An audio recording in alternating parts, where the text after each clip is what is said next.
All right, everybody, it's good to be back. It's the internet's most popular Q&A episode with SSD Abel and Dave Maconi. How are you, What's up, Dave? guys? Doing well, doing well. Awesome. Yeah, so like last time, we saved up a bunch of questions that people asked us in DMs. So just a brief announcement once again. Feel free to send us questions. You might not get a response and you might not get a free coaching session on Instagram, but we will save your questions up and it will be answered at one point to the best of our abilities. And also, so this is going to be a two-part Q&A. This is part one. For the second part, you can go over to Dave's channel. It will be linked in the show description as well as in the comment section. I will probably just pin it and you can continue watching it there. So that is that. And just before we jump into the actual questions, one thing I wanted to briefly cover with you is you made an Instagram post about it not that long ago and we just chatted about it privately yesterday, that you've been training one calf only for the last year and a half, I believe, and you found some interesting things. What did you find about that? Well, basically, I found that nothing happened, and so I do have an Instagram post kind of going into that. But my thoughts on calves are you either have the genetics for it, or you don't. And I mean, it's going to be a spectrum, right? Some people are going to have massive calves doing absolutely nothing. Some people are just never going to grow their calves. Mine have been the same since I was 17 years old. They've been just under 15 inches. And that fluctuates a little bit when I gain weight, but not much. I mean, literally from like being 170 at the time when they were first that size up until I was like 220, they maybe grew like an inch. And a lot of that was just some fat, by the time I cut down, they were basically the same. I mean, they literally just didn't change. And this is meanwhile while my arms grew 3 inches and I was training my calves more frequently, more intensely, a ton of different variations, everything you could possibly think of. And again, if you go to the Instagram post, you'll see where I talk about, everybody's got this advice, right? Try this, try this, try this. And it's like, dude, after 15 years, like I've tried everything and just nothing changed. I remember saying, like, imagine if all muscle groups were like that. Like, like we just assume we can change things, but in actuality, for some people, they just can't change that much of anything. And you and I were talking, Abel, about some people just have these body parts that just really respond. And with calves in particular, although I guess really all muscle groups, it's also, there's so much about like insertions and shape. I mean, I don't think you actually have that much more muscle mass. Like if you were to like weigh our calf weight, I don't know if there would be a huge difference because they measure about the same and we're about the same height. But yours look really good and mine look like pegs. And so part of it's just where they insert and the shape and all that too. Yeah, and like I told you, I would be interested in running a similar experiment on my arms actually, because like I don't think I have bad arms, but like I think it was in 2016 when I measured them at 38 centimeters, and they are 38 centimeters. I was recently kind of hoping because I got quite a bit heavier and they went up to like 40 centimeters. So like basically an inch on. So it went up to like 16 inches. And I was like, oh, maybe I can retain some of this as I diet back down. And like actually, I'm going to do something on air here. But I've been getting a lot of compliments on how huge my arms look. So I'm going to do like a flex in the camera. Just want people to guess. Do you think it has grown? Well, I'm going to measure it now for you on camera. So this starts at 5 centimeters, basically. So like 2 inches. So if it has grown, then it should reach further than 43 centimeters. And let's see. It's always a pain in the ass to measure arms. No, it is hard. Is it at the peak? And Let's, it is exactly at 43 centimeters. Like, cannot bring it close enough, but 43? Well, 43 minus 5 centimeters. Oh, because you have the 5. Okay. Which is exactly 38 centimeters. Yeah. So it like just nothing is happening to it. I mean, it doesn't look bad because like I have like this is kind of one indication of like how good your biceps genetics is like how many fingers you can insert here. I don't know if Dave, you know that for yourself. Yeah. But I can insert like almost 3 fingers, which means that try something actually because I we can cut this part out. So something I've thought with you though before is because you said so that comes out to be like how many, like 15 inches? Yeah. So I honestly, I have like reasonable genetics for strength, but from a bodybuilding standpoint, it's just awful because I have good, I would say, like athletic genetics, and like long limbs are helpful for certain sports. But I, at 6'1", I have like a 6'4" arm span. So that's, I think, part of why, like, my brother's torso is pretty similar, maybe even a little bit longer than mine.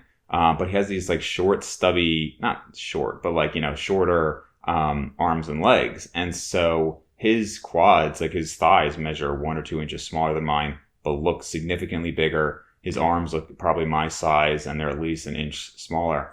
So for you, I noticed like you have like thicker forearms, and you have, I mean, you're obviously leaner than I am too. I'm like 196 right now. And I think you're like Yeah. probably 183 or something.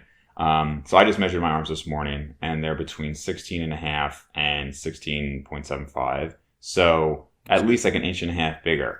But I'll like do what Abel just did, and I would say easily his look more impressive. I mean, obviously leaner and tanner. I mean, I'm white as hell, but like, and I don't know about the whole like finger thing. I've never really done that, but they're not great. I mean, I can probably fit 3 fingers in there. But that like front bicep has always been the least impressive for me. Like if I were to like turn around and flex from the back, that looks better. I mean, most of like my back shots actually do look better. But like I now even remember Jerry Ward, from BIOS 3, when he cut down to like, I think he was in like the 170s or something like that. And he had probably like 15.5-inch arms, but he would always do his little sign out and like, go like that. And they still looked huge. And I'm like, Yeah. dude, my arms are like an inch and a half. Cause at this time I was bigger, I had more size. So I had like 17-inch arms. And I was like, they don't look like anything from there. Now, if I stood next to him, you might see that size difference, but it's just, there's so much of that with bodybuilding, just how it looks, obviously not just the size or the strength. Yeah, but there are definitely some muscle groups that are just seem to be very genetically determined. Like the other one, like I told you, is rear delts, which are kind Mm-hmm. of similar to calves in that I think. So I like my rear delts are just nothing is happening with them, and I tried everything. I tried like super high rep, high volume protocols. I also tried relying on nothing but just compound pulls. And I always check them like each night before I go to the shower. I like take my handheld mirror and I check it in the mirror behind me. Like nothing is changing, and it hasn't changed for a long time. And if you look at Sotak, if you look at his rear delts, like they are awesome. Like they look phenomenal. And I think I've seen some pictures of him when he was like, I don't know, 7 years younger, like not that long into lifting, and he already had like the base structure. It has gotten bigger, Yeah. but it didn't go from looking like mine to someone else's.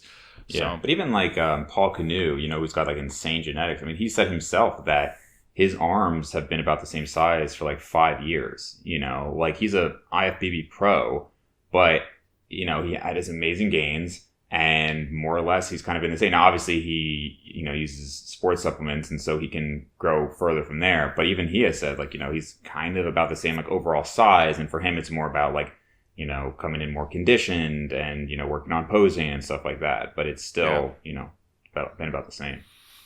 yeah. So it's a hard life. Um, all right, so let's jump into some questions. So the first one probably going to be the most complicated. Well, actually, it's not that complicated. So the guy basically wrote down his entire split. But if I boil it down to the actual question, it's that his problem is that when he is doing full body splits, which maybe he's got inspired by me or Menno or some of these guys that talk about doing full body splits, that his bench press is taking a significant hit after doing squats. So is that because of central fatigue or systemic fatigue, or and what could he do about it if he's concerned about his bench going down? Do you have any thoughts on that? So I know I mentioned DC Training and Dante quite a bit, and in their leg days, or like their B days, they'd actually do biceps, forearms, and then they would do calves, hamstrings, quads in that order. So they would finish with like a widowmaker on squats or, whatever the exercise of choice is, because it's like you were going to be so dead after that you want to be done the workout. And I don't always follow that. Actually, I don't often follow that. But I do a different style of workout at this point. But I think if you're that concerned about it, just put bench beforehand. I don't really see that as a problem. I don't think doing bench beforehand is going to mess up your squat, but I'm not surprised to hear that if you're going really hard on squats, that's going to mess up your bench and your leg drive and all of that. Yeah. And this is kind of one of the more common arguments against full body training, that you will be more limited on more exercises by systemic fatigue as opposed to local fatigue, which, I mean, first of all, just so you know, like your first exercise in any given session, whatever your split is, the first exercise is always going to be where you're the strongest. And as you go down in the order, like subsequent exercises are going to take a bigger and bigger hit because you're acutely fatigued, not just locally, but like cardiovascularly. And then by extension of that, eventually you will become more fatigued, like centrally or systemically. So that is normal. So if you're concerned about any particular lift performing in a certain way, just put them earlier on in the session. So that's one thing. But secondly, keep in mind that no matter what split you do, you can never avoid systemic fatigue and performance dropping in other muscle groups. Like really, the best option you actually have is the bro split, because they're most like the majority of the fatigue that will limit your performance in subsequent exercises is local fatigue. But even if you're just doing an upper lower split, like whatever, some pulls will be impacted by what you do in your pressing exercises, so you can never fully get around it. And maybe the bro split seems like a good option in that regard, but I mean, if you do a leg day, I mean, nothing is more systemically fatiguing than a leg day. So if you have like a squat pattern and a deadlift pattern in the same session, like if you have 4 or 5 or more exercises, the last ones are gonna be much lower quality because of that. So just keep in mind that the grass is not really greener anywhere. I mean, not to mention that, like, if you're doing a body part split, sure, that first exercise is going to be stronger, but every subsequent exercise is going to be way more fatigued. Like if you have like 3 pressing exercises and you divide those out over full body workouts, each one is going to be more or less maximally strong, compared to if you do all 3 of those in one push day. Your second one's going to be way weaker, and your third one, you're going to be using like half the weight. Yeah, exactly. And also like, and maybe we talked about this before, but I'm always like, this is something I'm kind of going back and forth on, that just how much does that really matter what your actual like output is? As long as it's not severely limited by acute, severe cardiovascular fatigue, because that sure. I could see that being kind of a non-productive way of pre-fatiguing yourself. But other than that, like as long as you're kind of within your maximal capabilities and you're dropping a couple of reps, or you have to reduce the weight a little bit, like does that really matter for the muscles? Because like ultimately you're looking to fatigue the muscles. So I don't think it makes a huge difference from a hypertrophy standpoint, to be honest. I wouldn't think so. All right, so next question is, so basically the gist of the question is, if you've been training for a respectable amount of time, maybe 3 to 5 years, something like that, and you haven't experienced very impressive results, and let's just, for the sake of this Q&A, let's just assume that he's not comparing himself to like really non-realistic standards. So how does he know or she know that, or whether he just fucked up and he was doing a lot of things wrong, or he's a non-responder? Yeah, it's funny. I had somebody, what was the post? Was it the calf experiment? One of the posts I made recently, and somebody, I'm not curious what this was now. And somebody posted like, there's only so much you can do.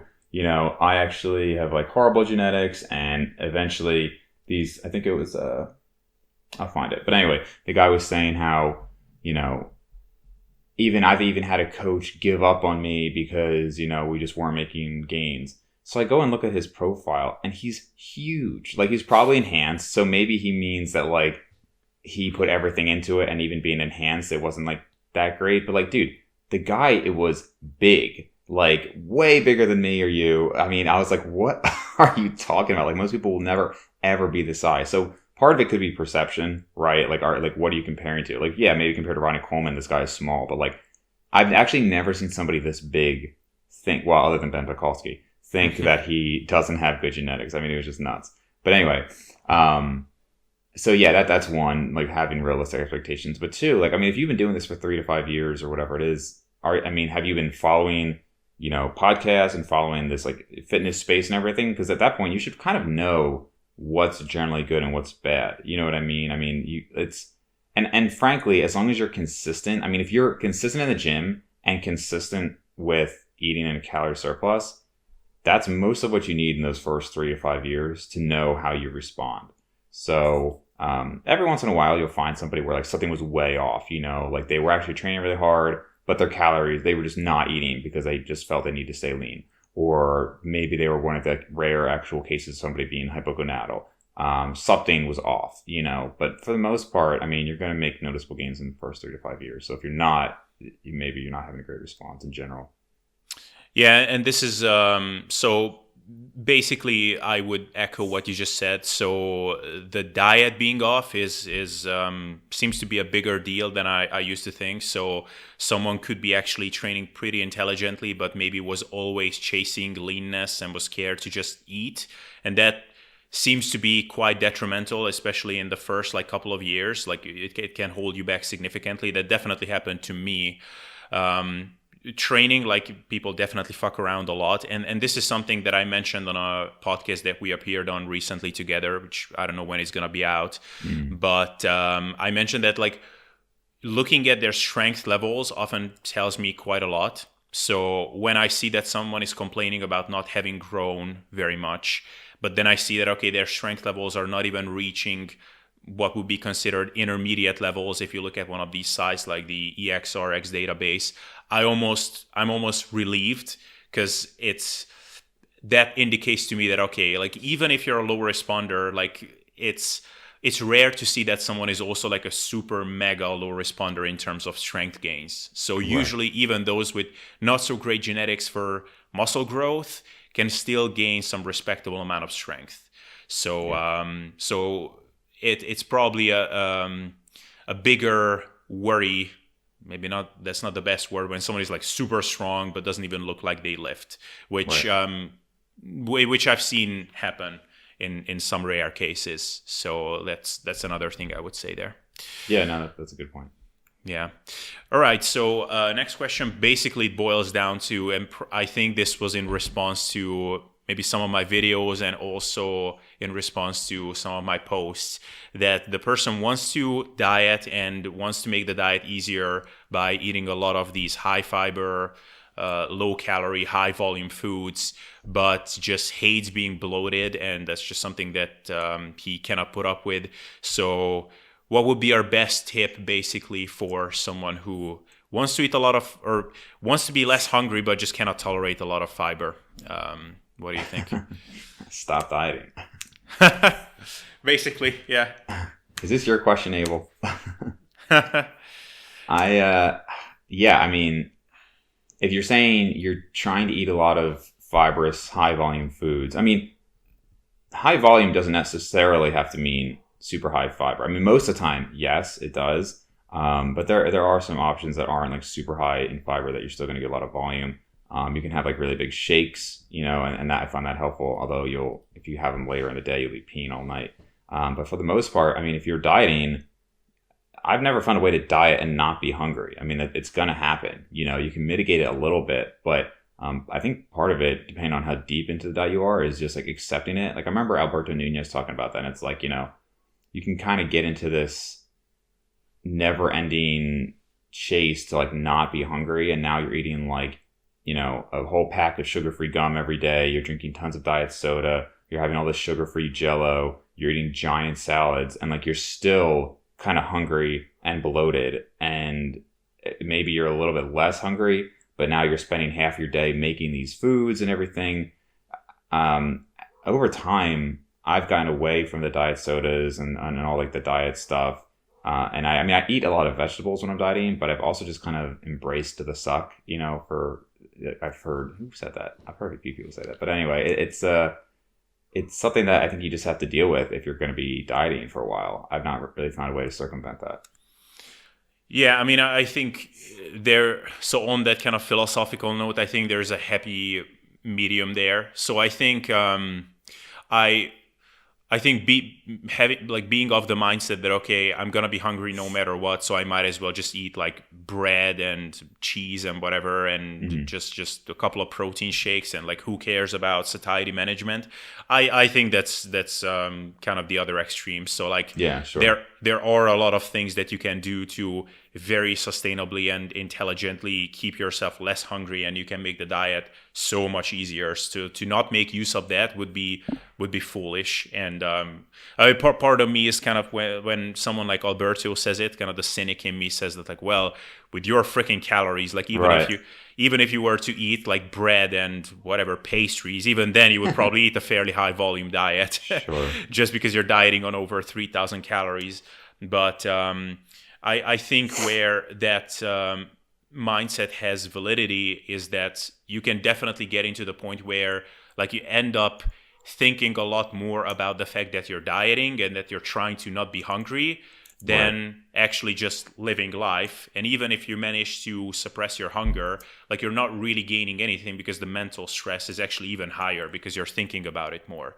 So, and I've definitely fallen for that. So I was like, no, so I'm eating a lot of veggies and a lot of low calorie fruits, but even that's not good enough. So what is some other like creative stuff that I could come up with? So, okay, let's put like lettuce, add like sweetener on top of it, and like cocoa powder, put that in the freezer so it comes out as this like frozen lettuce pieces. And I mean, it tasted like absolutely, it was traumatizing to eat that, to say the least.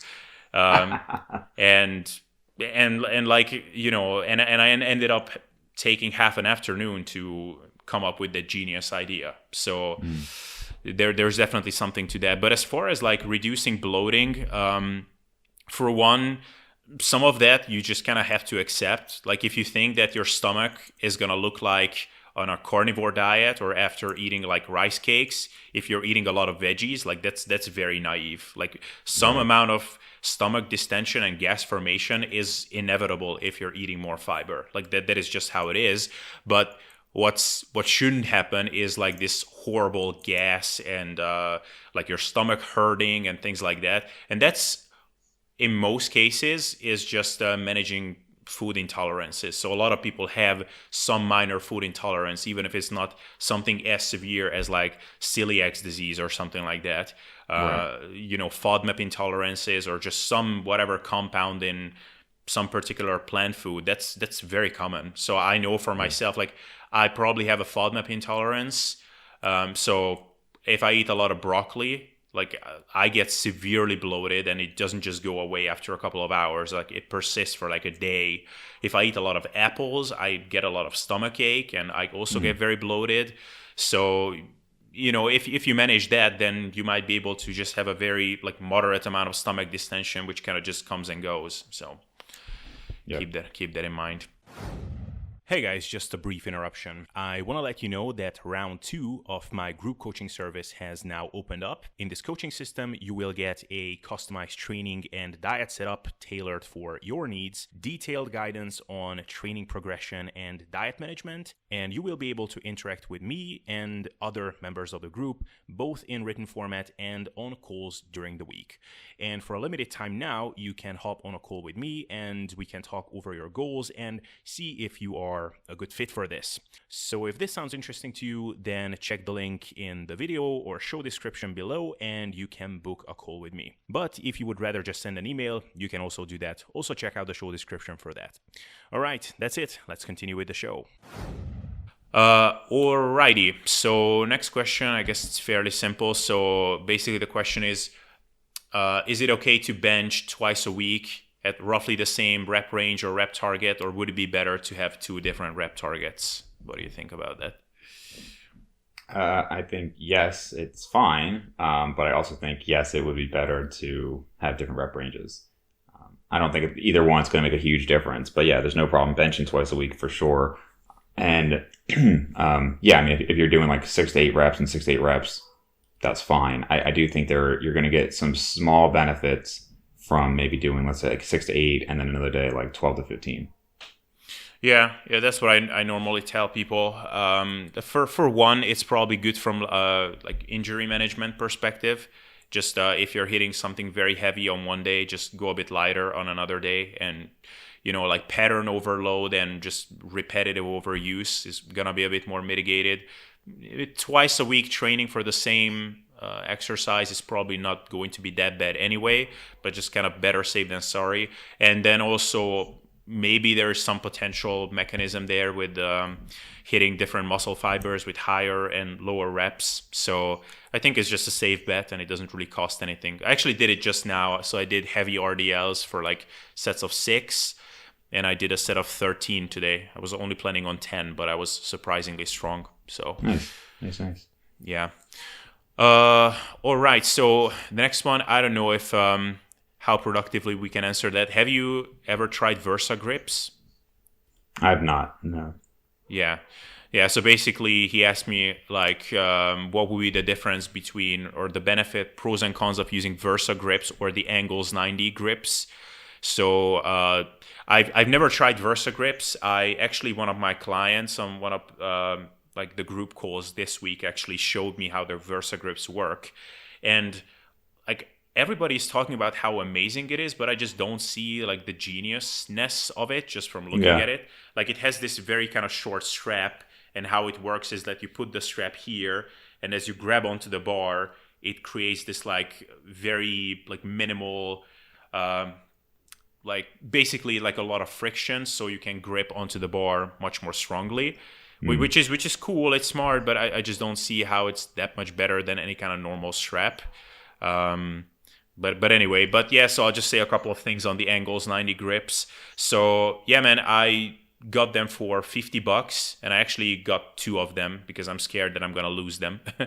And they are absolutely amazing. So it's so rare that you order something for like that kind of a price range. Like you don't expect magic from it, but it's also like not completely insignificant as an expense, and you're getting exactly what you hope that you would get out of it. Like it's so refreshing when that happens, and it's just exactly what it is. Like it's basically a mini Olympic ring in your backpack that you can carry everywhere, and you can just use it on a lot of pulling exercises. So for pull downs, like rows, especially like chest supported rows. You can also use it kind of on deadlift, so you can use like a wider grip, and like you can grip onto them like fairly firmly. So for those is great, but mainly for pull downs and row variations. And honestly, if you have sensitive elbows, then I think it's a no-brainer. Like because your elbows can rotate. Like normally the elbow or the wrist is fixed, so ideally your wrist would want to rotate as you're pulling, but it cannot because you're grabbing onto the bar. So the next joint where it would want to rotate is the elbow, but the elbow cannot rotate, so it puts a lot of like torque on the elbow joint, and that can kind of cause inflammation and pain in the long term. So for that, it's amazing. And I'm actually an affiliate for Angles 90 now. So there's a coupon code in the show description. So there you go. Just mentioning that. All right. Do we have anything else actually? So,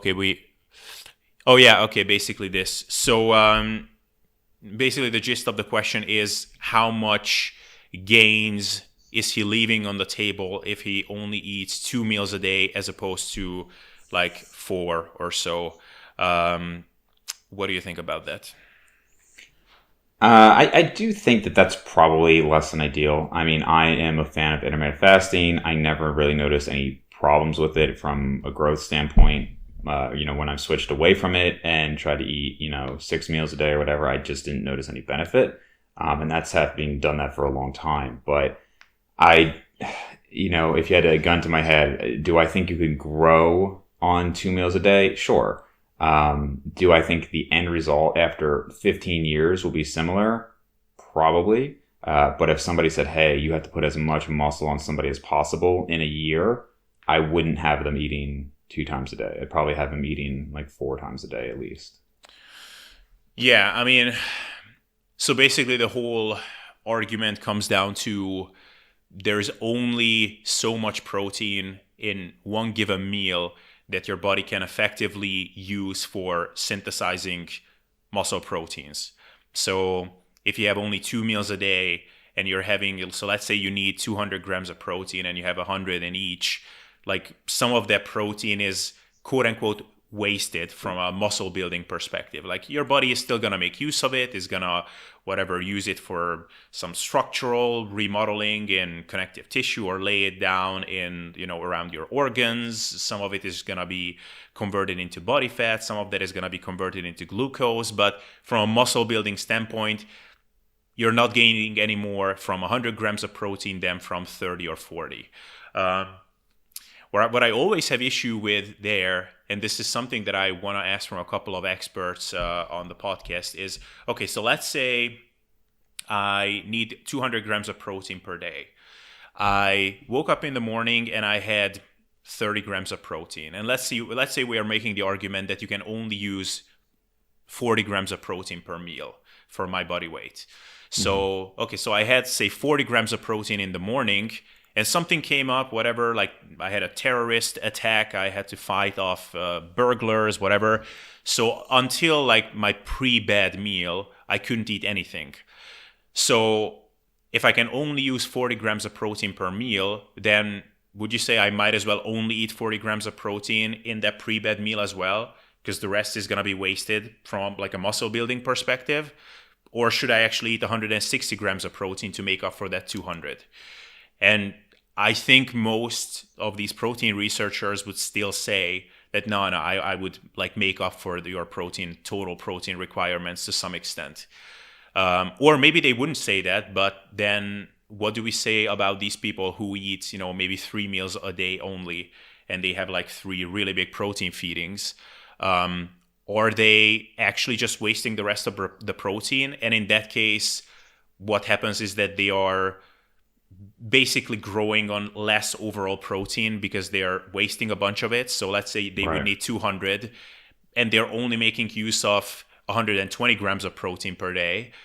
So in that case, the explanation is that, well, the difference between actually hitting your optimal protein levels per day and just whatever 60% of that, the end outcome is not going to be that huge between the two. So like, what is the explanation? Do you see where I'm going with this?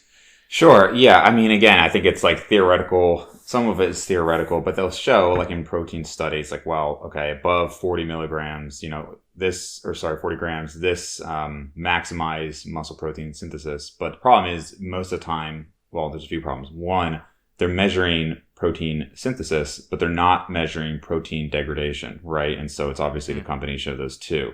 So, maybe high levels of protein intake are not going to increase synthesis, but they're going to decrease degradation. So your net outcome is still better. Two, I think, it would be hard pressed to look at like the people like Martin Birkin, who really, popularized intermittent fasting back in like 2011. The dude is huge, extremely strong, and he'll have like 100 grams of protein in a meal. Like, I just don't believe that there's no differences between 40 and say like 100 grams of protein in a meal. I did that. Like I said, I was doing intermittent fasting. I've mentioned like my sophomore year of college, and I still gained 8 pounds of muscle that year compared to 7 pounds the year prior, even though I was eating in an 8-hour window. And I was still at that time eating like 250 grams of protein. So these are like big protein feedings. So I do think you would probably want to make it up in that case. Yeah. And you always have to keep in mind that there are certain mechanisms that we might just not have discovered thus far. So who knows, maybe if you eat a very large bolus of protein, then it's going to kind of drip into your system over a more prolonged period. So maybe acutely, if you measure it then, the protein synthesis rate is not that much higher compared to only eating 40 grams of protein. But maybe you're getting this more prolonged muscle protein synthesis response to that meal. So it's kind of the same thing as I was talking about like progressive overload with someone. And maybe actually we can get into it, just pretend that this was another question. Hmm. So I had this conversation with someone that, you know, if you're like not able to progress on something, like let's say you're doing 15 pull-ups and going to the 16th pull-up is very difficult and you cannot add weight, so you cannot microload it, but you're not quite strong enough for that 16th pull-up. Like, does it really matter as long as like you're going close to failure? Like, are you getting the same stimulus? So does it even matter if you're able to increase the weight or the reps? And I was like, well, theoretically, I guess that would sound logical, but like, who knows? Like, anecdotally, we just don't see people who never progress their training get that Right. much bigger, and everybody who gets bigger also progresses their training in some way. So like, who knows? Maybe there is some other mechanism, like when you're going heavier and you're loading your muscles more heavily, maybe there are some other like downstream adaptations, like maybe your connective tissue is also getting some stress and that has to adapt to some extent as well, and that maybe allows muscles to grow bigger as well. So like, you can never discount that we just don't know anything or everything yet. Sure. So it's kind of similar in the protein case. But what do you think about that? What I just said, like if you didn't progress your training, what would happen as long as you're actually training close to failure? Like in that given that one session, if you didn't progress, how would that affect like No, so overall? so basically what happens in this case, this is an actual case study, is I was trying to convince this guy for a long time to actually add weight to his pull-ups or chin-ups, because Hmm. he's already at a point where adding more reps is very difficult. Like, as you know, if you go from like 8 pull-ups to 9 pull-ups to 10 pull-ups, you can go up in reps. But once you're up at like 15, 16, 17 pull-ups or chin-ups, like it's very difficult to add more reps. Sure. So I said, like, look, that's probably gonna take you an outrageously long time until you can do that. But if you added like 2 more pounds, like another Right. kilo to your pull-ups, like probably you could still hit 15 reps. Um, and then we had this back and forth of like, well, but you know, if you're going like very close to failure, like, am I still not growing even though I'm not strong enough or I somehow just cannot add another rep?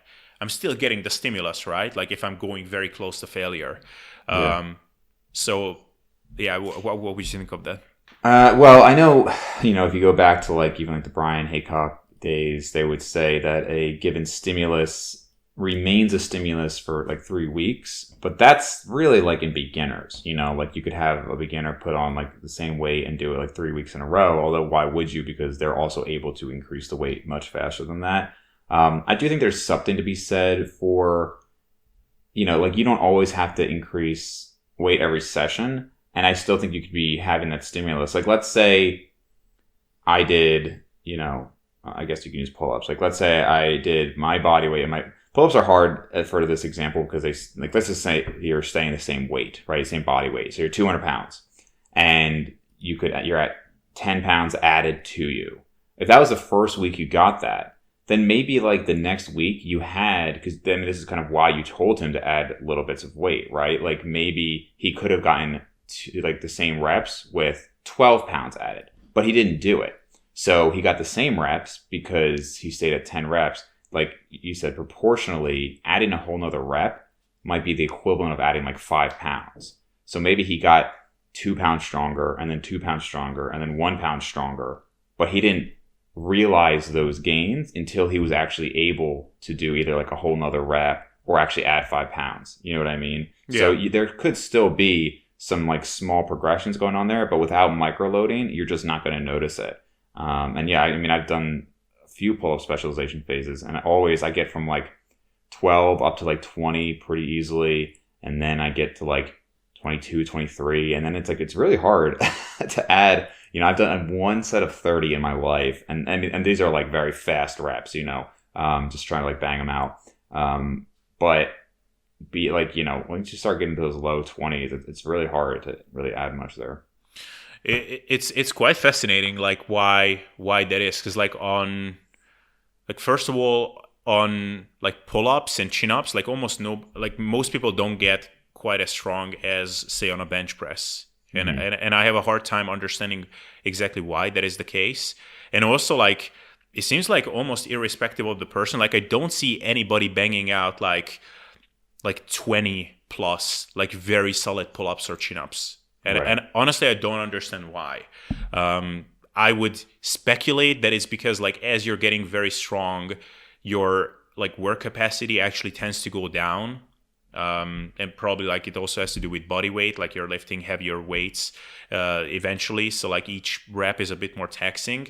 But I like, whenever I see someone on YouTube doing like 30 pull-up challenge or something like that, like, I already know that it's gonna be like half range of motion, like kind of bullshit pull-ups. So it is kind of fascinating. But yeah, it's really hard to explain. But like, I see this with clients as well, that when they kind of misunderstand the progression guidelines, or they just don't notify me about it, when they don't do anything about a stalled progression, they will just keep banging their heads into the wall again and again. So, like, they will be stuck at whatever 80 kilo bench press for 8, and they don't do anything about it to, like, break that plateau. And it's like 80 times 8, 80 times 8, 80 times 8, 80 times 7, like, regression. Like, it just, like, nothing is happening. So I don't know why that is the case, because in theory, like, yeah, maybe you are getting stronger. It's just, like, not manifesting in an extra additional rep.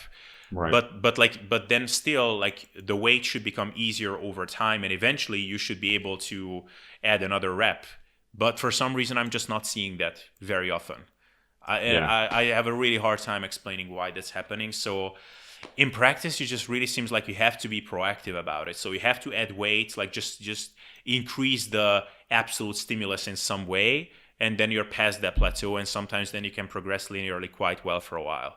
It's really kind of a weird mystery. Just curious, and you can cut this out. Just how many pull-ups do you think you can get, like, strict and going quickly, but full range of motion? I didn't try quick ones in a long time. So not long ago, I actually did it on one of my Instagram lives, because I didn't want to add a bunch of weights, and I did like 15, and probably I could have gotten a 16th, like, ugly one, and that was like very, very legit, like, strict full RUM. Yeah, because right now I do on my one day that I'm home, I'm trying to make everything harder. So I actually do biceps for 3 sets to failure, and then I do pull-ups. And if I do, like, really controlled and then really, like, controlled up, I get like 13 to 14 right now. So fresh, maybe like, I don't know, 16 or 17. I haven't done, like, really rapid, like, banging them out in a few months. When it was also after biceps, and I was getting maybe like 22. So maybe fresh, like 24, 25. But I mean, that's, I'm like, so. Yeah, I haven't tried that in a long time. I'm actually afraid that I would, like, strain my lat or something if I did that. Anyway, but yeah, we can switch over to your Q&A.